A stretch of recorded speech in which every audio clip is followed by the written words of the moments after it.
హనుమ జయంతి నాడు ఒక ప్రధాన నియమం ఉంది. హనుమ ఆవాహన ఎక్కడ తొందరగా జరుగుతుందో తెలుసా అండి? అరటి చెట్లు మీరు బాగా కట్టి అరటి గెలలు వంగి ఉండేటట్టుగా అలంకారం చేసి అప్పుడు హనుమ జయంతి చెయ్యాలి. హనుమ తొందరగా ప్రసన్నులైపోవాలంటే ఎక్కడ చేయమని చెప్పిందో తెలుసా అండి పరాశర సంహిత? అరటి తోటలోకి వెళ్ళి హనుమ యంత్రం కాని హనుమ బొమ్మ కాని హనుమ అని రాసి కాని మీరు అక్కడ పెట్టి మీరు కాని ఆ రోజున ఉపాసన చేశారా అరటి తోటలో, ప్రత్యక్షమైనటువంటి స్వరూపంతో స్వామి వచ్చి తీసుకుని తీరుతారని భయం ఇచ్చింది సంహిత. శ్రీచక్రం టీవీ. అన్నిటికన్నా ఆయన తొందరగా ప్రీతి దేని వల్ల పొందుతారో తెలుసా అండి? అరటి పండుగ.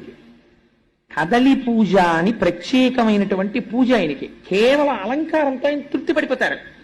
అరటి గెలలిలా దిగేటట్టుగా అలంకారం చేసి అరటి చెట్లు కట్టి అరిటాకులేసి స్వామి చుట్టూ కూడా